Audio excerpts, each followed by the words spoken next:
I always assumed that nothing like this would ever happen, at least not to me. So imagine my surprise that evening when my wife of almost 20 years said to me over dinner, "Honey, we need to talk." My heart jumped into my throat, and I immediately tensed up, preparing for the worst. Has she really cheated on me? Did she want a divorce? What could it be? Where did we go wrong? I stared at her across the dining table, my hands shaking. "Should I talk?" I asked, trying my best to speak calmly. "Talk about what?" "Well, first of all, I want to tell you that I love you," she said, and took a sip of wine as if she wanted to calm her nerves. I noticed that she hardly ate anything. I stared at her, trying to analyze her movements, her facial expression, anything that would give me any clue as to what was about to happen. I couldn't stand the tension for long and blurted out, "Have you cheated on me, Maggie?" Her face twitched, and she looked at me with big, surprised eyes. "No, of course not," she replied. "I would never cheat on you." Although the way she emphasized the word cheating made me nervous, I seemed to breathe a sigh of relief. "Well, if this is not treason, then what is it? Are you leaving me?" I asked, fearing the worst. "Oh, God, George," she said. "Where do you get such thoughts? Of course I won't leave you. I love you." "Okay," I replied. "I love you too. I plan to grow old with you and spend the rest of our lives together." Maggie's eyes lit up and she smiled warmly at me. "Me too, George." "Then what's the matter? Are you feeling unwell?" I asked, becoming increasingly concerned about Maggie's health. "I'm fine, honey," she assured me. "I didn't want to scare you, but it seems to me that something has been wrong between us for a long time. Now that Meredith has left for college, things look different. Maybe it's emptiness syndrome or midlife crisis or something, but we seem to be stuck in a bit of a rut." I felt myself relax a little, but I still felt anxious, wondering what the hell was bothering Maggie. "Rut? How so?" I asked. "Well, we spend so much time at work that we don't have much time for each other. Your job often takes you out of town, but my job often keeps me in the office late. When we don't work, we both get tired. When was the last time we had sex? When was the last time we had sex?" I repeated her question. Honestly, I couldn't remember the last time it happened. Maggie hasn't wanted to have sex for a long time. It's been a while, but every time I start something even remotely sexual, you shut me down. You always have one excuse or another. "That's right," Maggie agreed. "I know. I usually get damn tired when you want to frolic. But when we were young, we didn't care whether we were tired or not.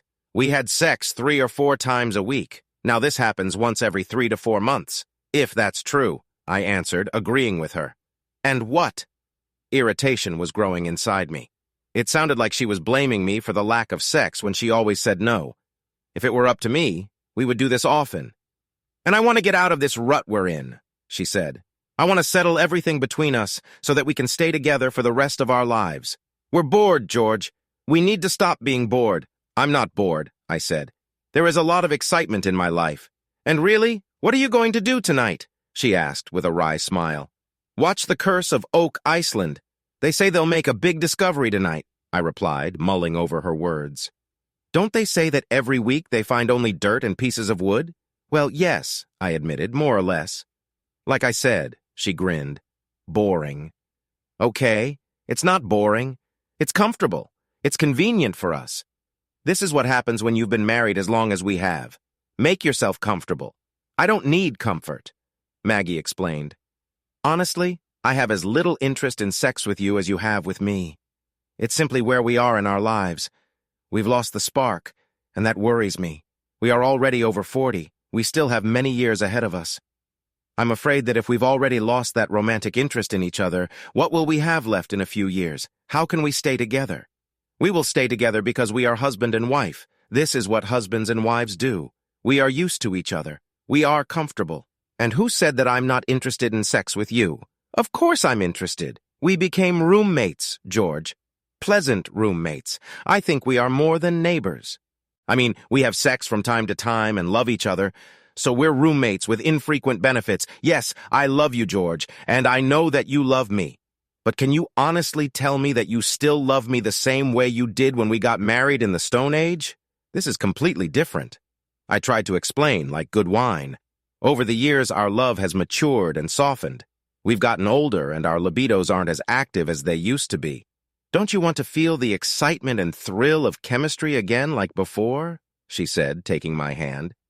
I don't know, Maggie, but I like the way things are now.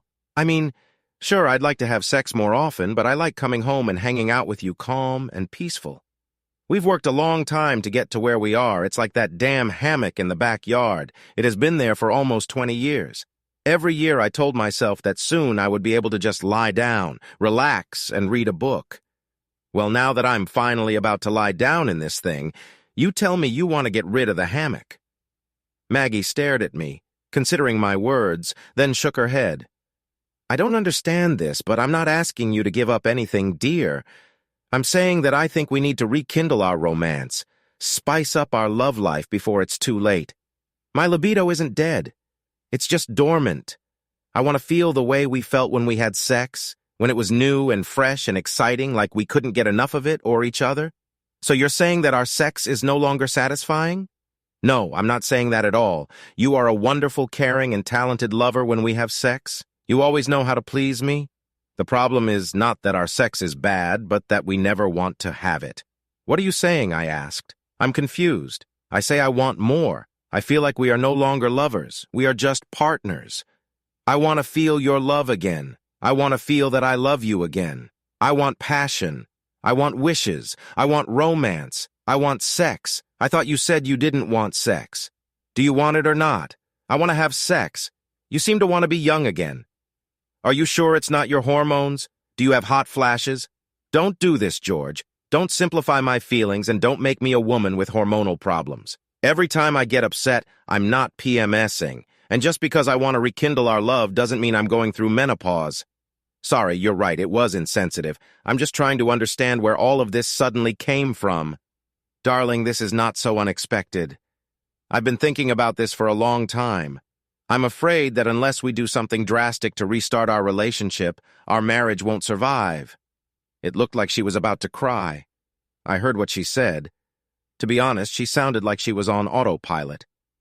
Well, if it's not sudden, I asked angrily, then why are you talking about it just now? Why didn't you try to talk to me about this before? It took me a long time to get to this point, she explained. But I'm talking about it now. I didn't want it to continue to fester. Maybe there was something in what she said. I loved Maggie and was willing to do anything to make her happy and improve our relationship. Okay, I'm listening.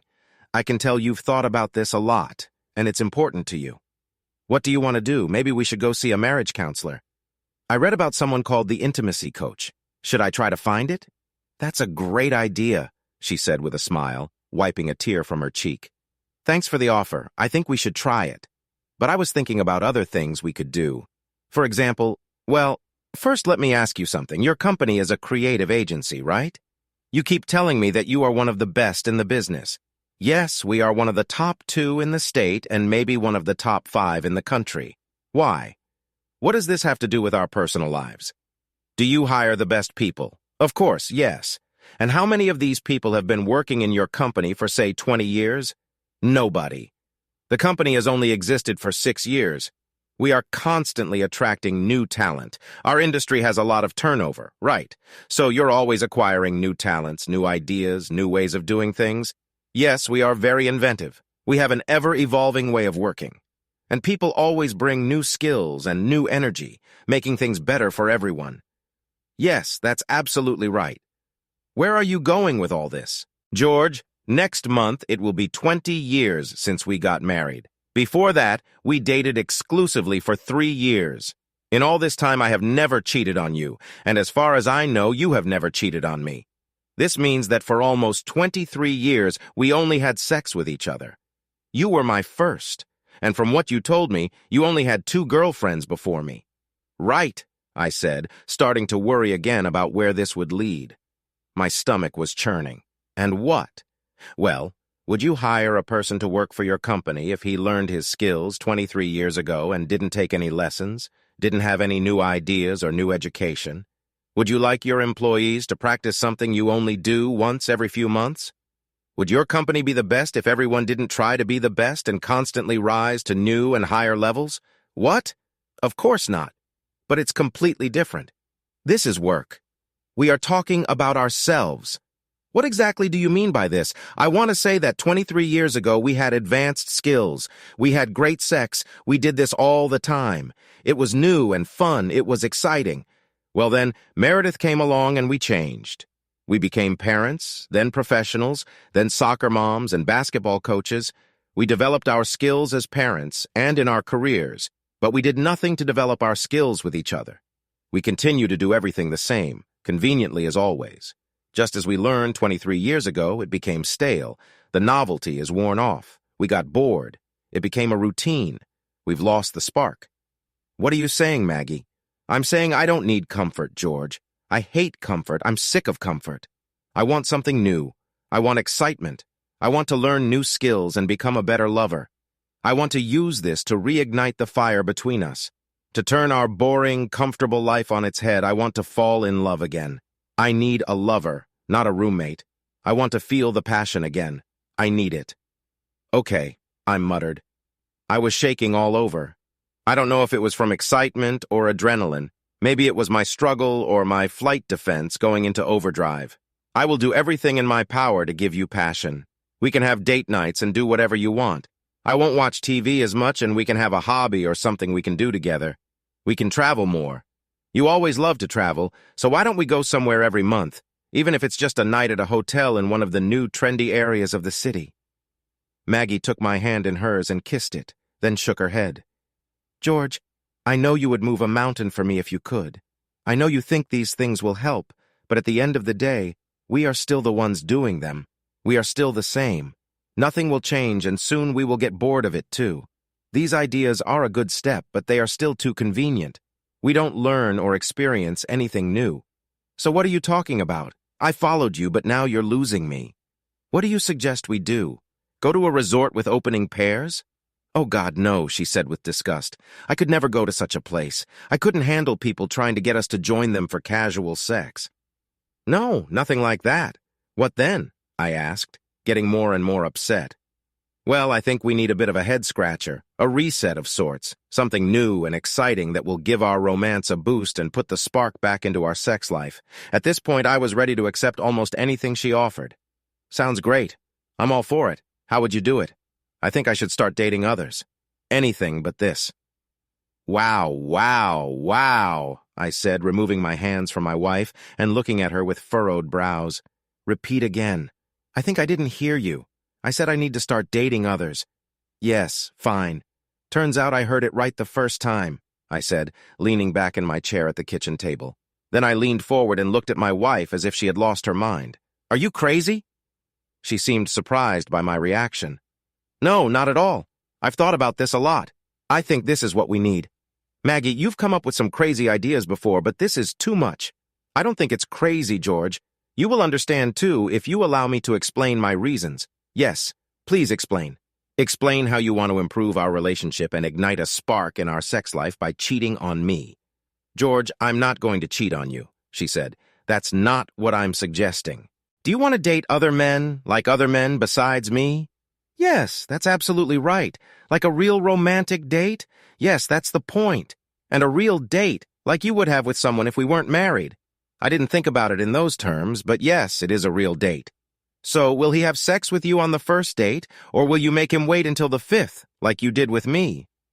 George, I didn't say anything about sex.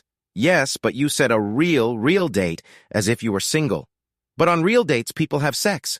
So what you're saying is that sex is completely off your dating list. Well, no, I'm not saying that. So, you want sex with someone else? I didn't say that either. I just want to say that I would be open to seeing where dating goes and how relationships progress. Relationship? So not only do you want to date some guy or guys, you want to have sex with them and develop a relationship with them.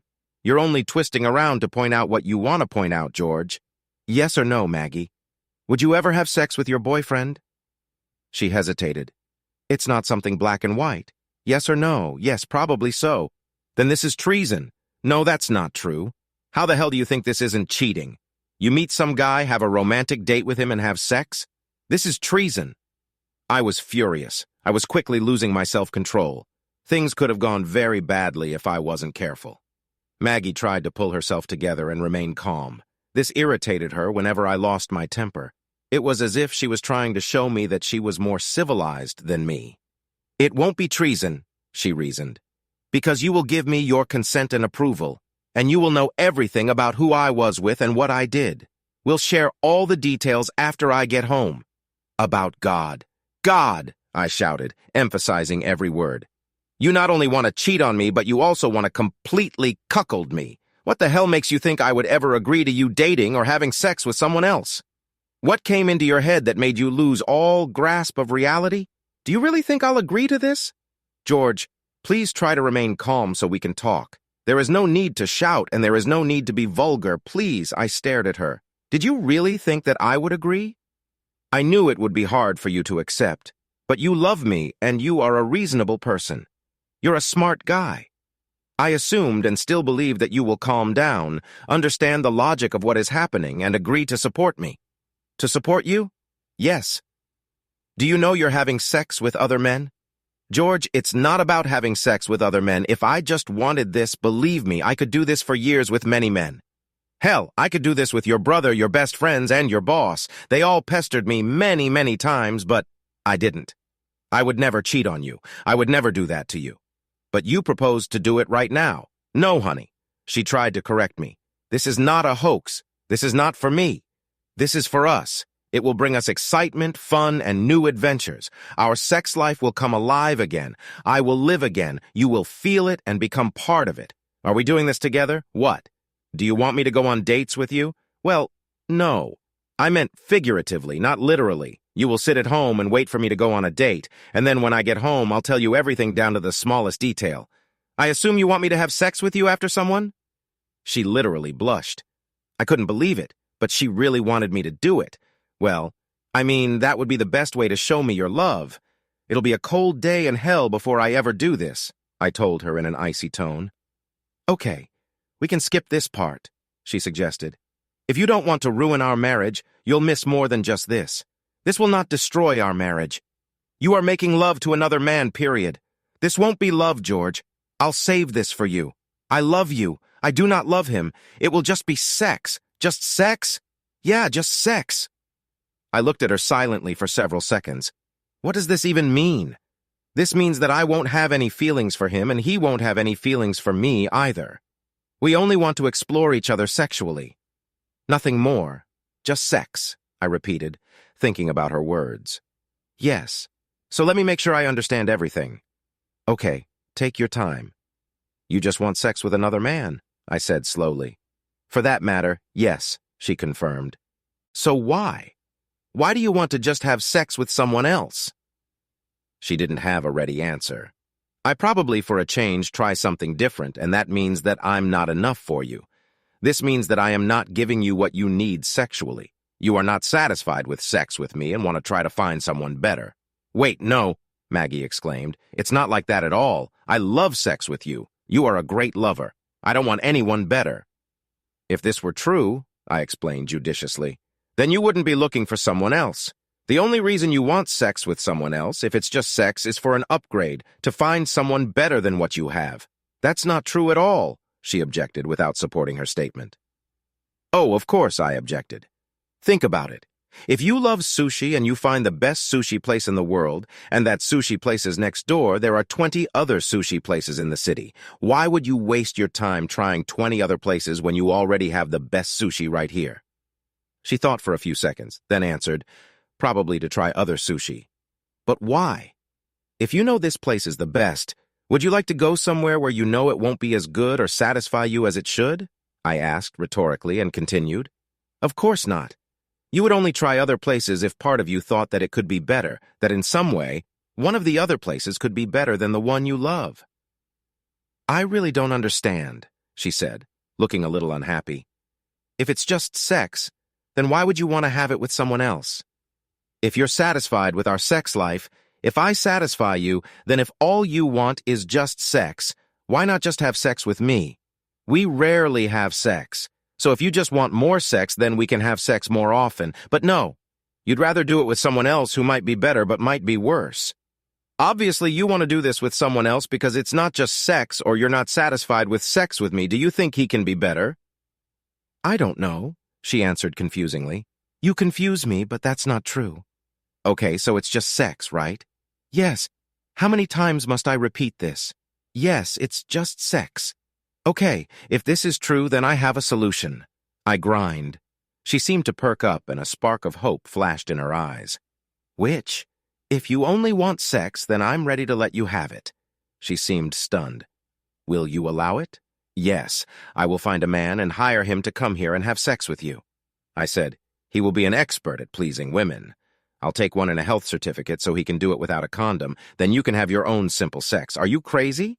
Because it's just sex, I retorted. If it's just sex, then who it is shouldn't matter. In fact, this is a much better option. Since he is a random person, you will not have the slightest chance of recognizing him. You'll get your sex.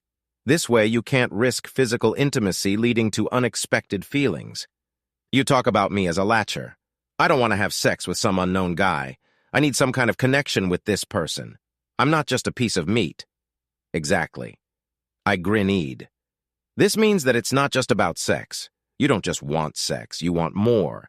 You want sex with a specific person because you have some chemistry with them. Her face turned red again and she couldn't answer. Finally, she answered, Okay, maybe that's partly true, but that doesn't mean anything. I couldn't help but laugh. What? This means nothing. To whom does this mean nothing? For me, for him, we know it's just a sexy thing. He knows that I love you and is not looking for such a relationship. Do you really believe that this means nothing to you? I know.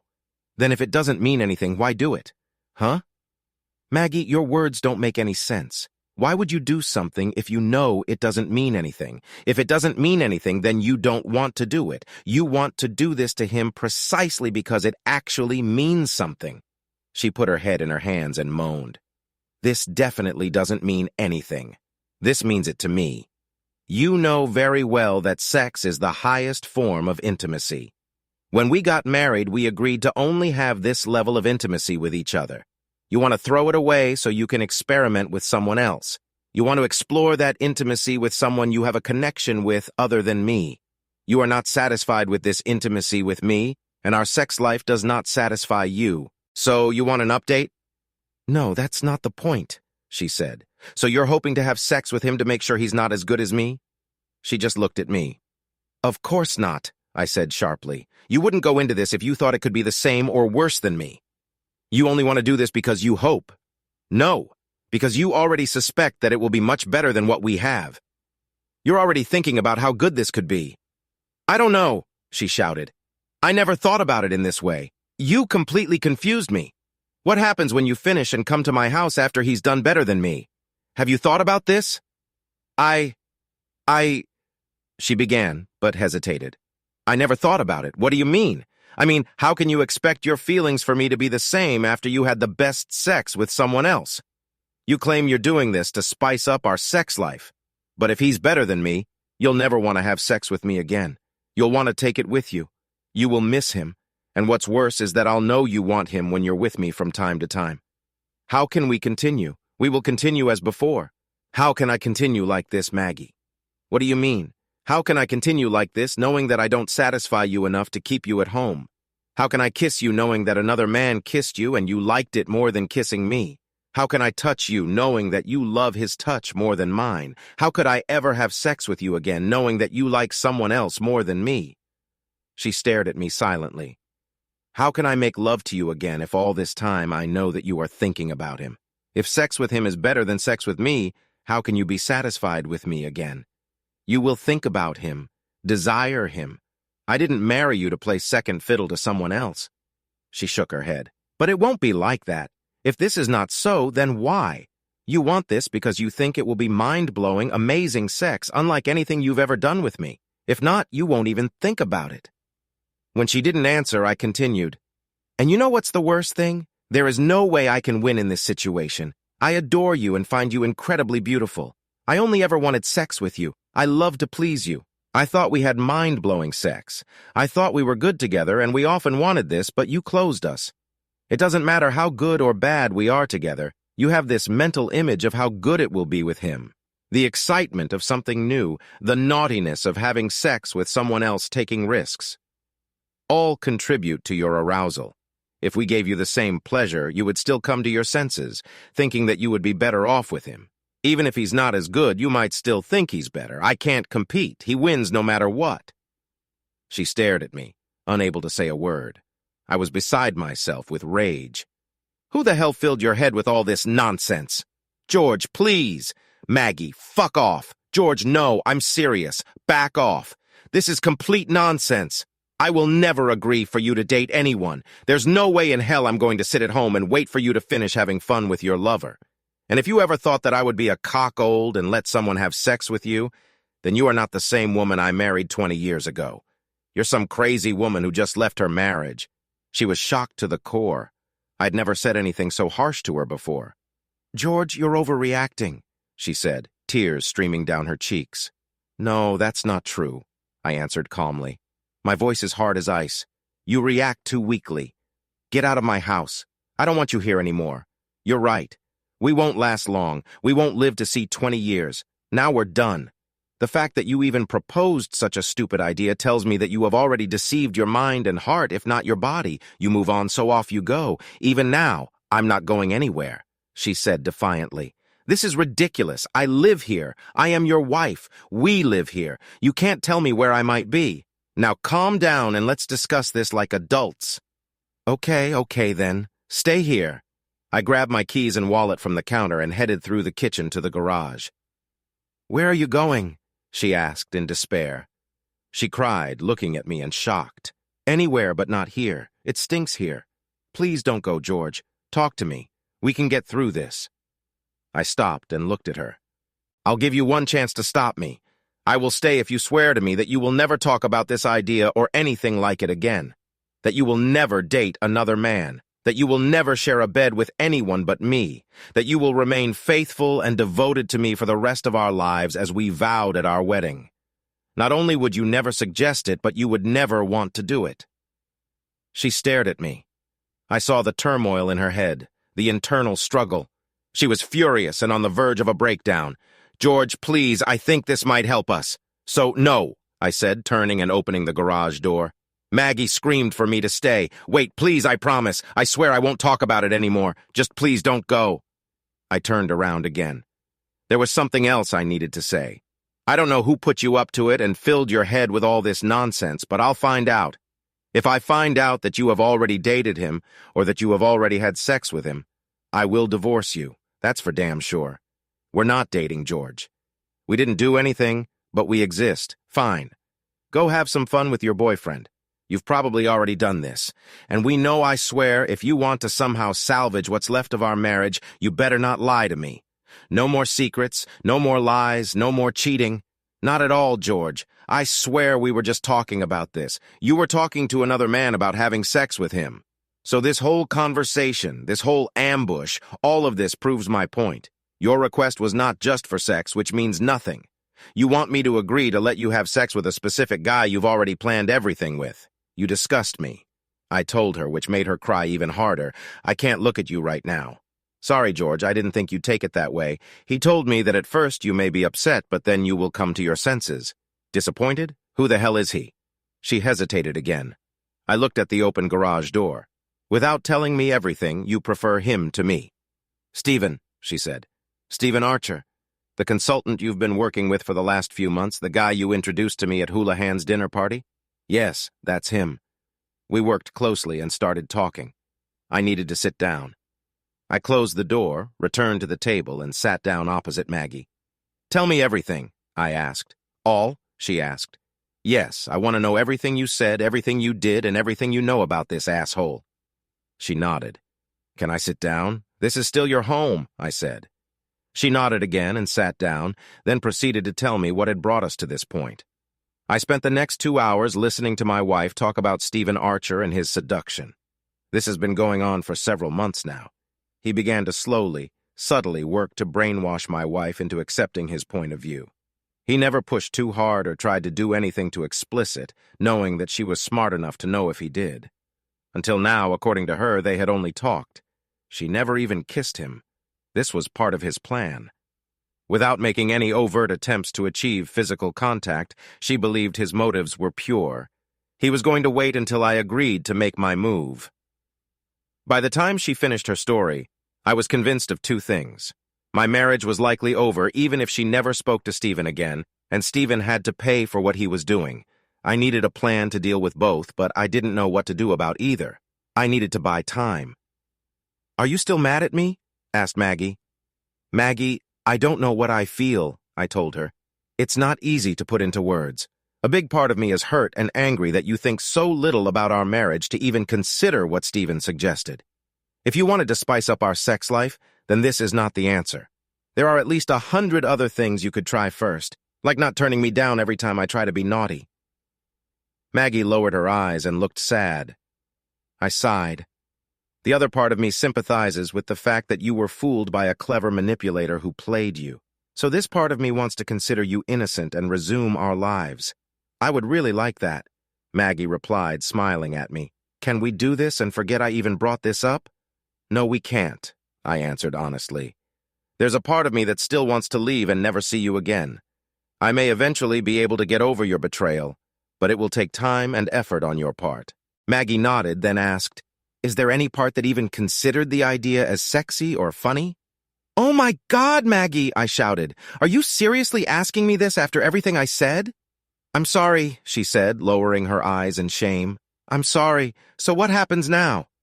"Honestly, I don't know," I answered. "I need time to think about what I want to do with this. The fact that you're still considering doing this tells me a lot about you.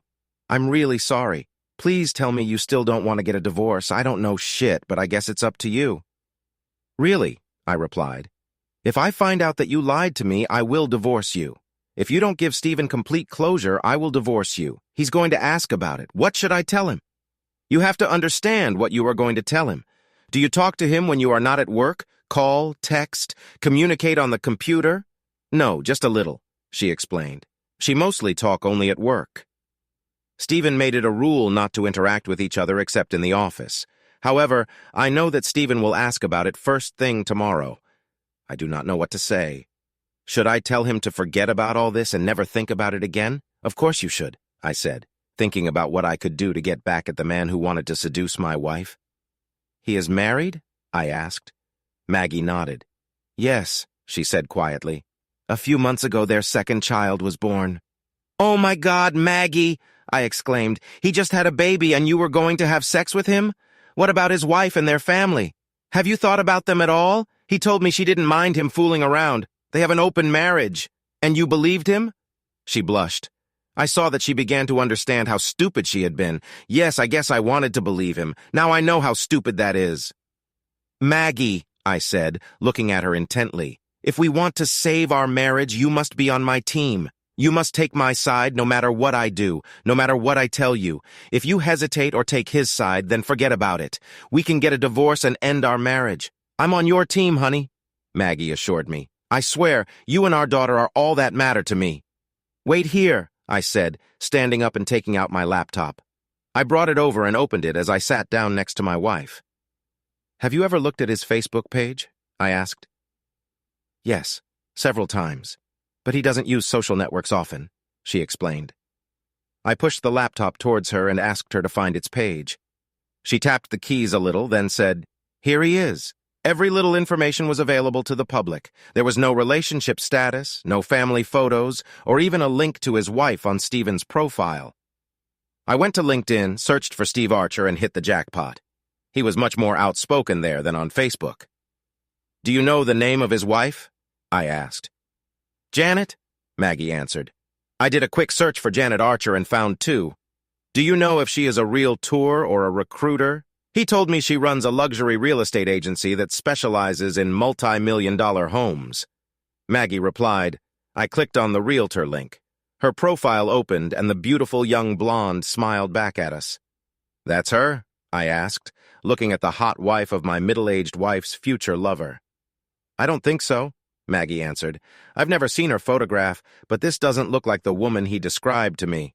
He told me she was old, fat, and unattractive." I giggled. Of course he did it. This Janet Archer was young, in great shape, and stunningly beautiful. I opened her Facebook page. Well, I said. According to her public profile, she has a husband named Steve, 2 daughters, Selena and Catherine. Sounds familiar? "Yes," Maggie answered, looking at the photographs of the woman. These are the names of Stephen's daughter. I scrolled down and found a ton of photos of the happy family. Some of the latter appeared to be from a youth cheerleading competition. It showed the lovely Janet with her daughters, and Steve stood next to them, smiling at the camera. Maggie gasped. "It is he?" "Don't be offended, Maggie," I said, pulling out several photographs of Steve and his wife. "Why would he go to all this trouble to sleep with you when he has such a hot woman at home?" She looked offended. "Fine, I don't know," she said. She looked like she was about to cry again. "This is not at all what he told me about her." "You said they have an open marriage, right?" I asked. "That's exactly what he told me," Maggie answered, not too confidently. I found some pictures of Janet in a bikini and whistled. "Maybe I overreacted," I said, looking at Janet Archer's beautiful face. "Maybe I'm looking at all this wrong." "What do you mean?" "Ask Maggie. Do you have his mobile number?" I asked. Maggie stared at me nervously. "You're not going to call him, are you?" "Well," I answered, "this is true." Maggie looked stunned. "I cannot do it." "Wait, you said you were on my team. I said you should support me no matter what I do, right?" She nodded. "Yes, that's absolutely right. So are you on my team or not?" "Yes," she admitted. "Okay," I said. "Then call him." "Okay, I'll do that." Maggie agreed, but hesitated. "Before I do this, may I ask why?" I smiled. "Well, Stephen wants to get my wife, right?" Maggie nodded. "Well, if I let him have you, isn't it fair that I get his wife?" "Wait, what?" Maggie exclaimed. "Do you want to seduce his wife?" "Well, look at her," I said, pointing to a photo of Janet Archer in a very skimpy bikini. "She's damn hot." "This should never happen," Maggie said. I laughed. "You said you wanted to spice up our sex life, right?" "Yes," Maggie said, crossing her arms over her chest. "I did so." "And you were going to revive her by having fun with Stephen?" I explained. "Well, wouldn't it be even more interesting if I also had sex with his wife? After all, you said it yourself that they have an open marriage." "Yes," but Maggie muttered. "It's not that you had sex with some slut." "Oh, wait," I said, grinning. "Is she a slut? What makes her like this? She is married to Stephen and can sleep with other men. You're married to me and you want to be allowed to sleep with other men. By this definition, doesn't that make you want to be a slut?" Maggie stared at me. "No, it's not the same thing. Why not?" I asked. "How is this different?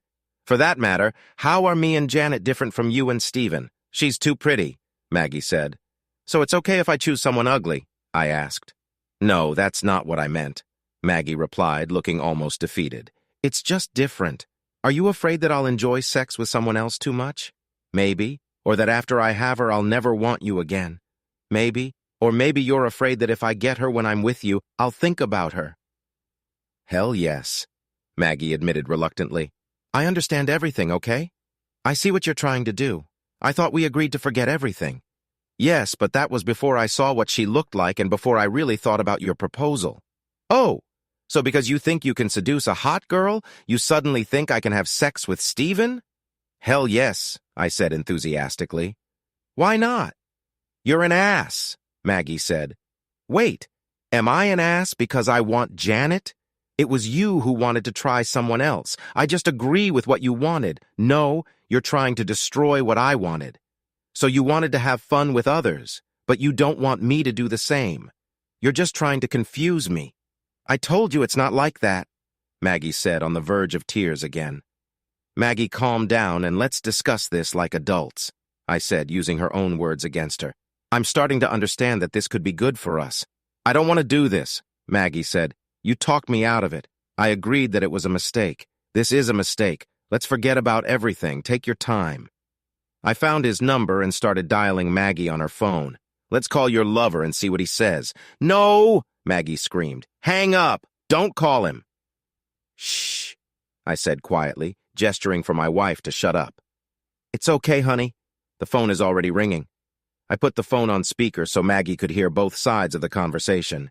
"Maggie, I asked you not to call me at home." "Hello, is this Stephen Archer?" I asked, speaking clearly and slowly. There was a long pause, then a click, and the connection was broken.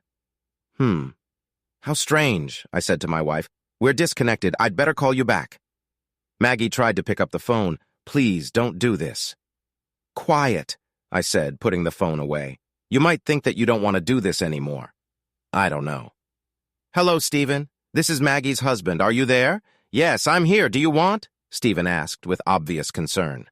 Oh, is now the wrong time? I asked. What do you want? He repeated even more angrily. Well, I began. Maggie told me how you asked her to go on a date. There was silence on the other end of the line for several seconds. And what? He finally said. And I think that would be a great idea, I said. Maggie grabbed my hand and tried to interrupt me. I shushed her and continued. I mean, with certain parameters and agreements, of course. Parameters and agreements? Stephen asked, confused. Yes, I replied. I mean, if you're going to have fun with my wife, I want to make sure it's all out in the open. No secrets, right? Yes, perhaps, said Stephen. His voice didn't sound very confident. I mean, the last thing we want is to ruin a marriage with lies and deceit. I love Maggie and don't want to lose her, so I agreed as long as we all discuss everything openly and we all know what's going on. Cool? Yes, of course, Stephen answered. It makes sense. Maggie stared at me with her mouth open. When I looked at her, she shook her head and said, Baby, I don't want to do this. I shrugged it off dismissively. Great. I continued the conversation with Stephen.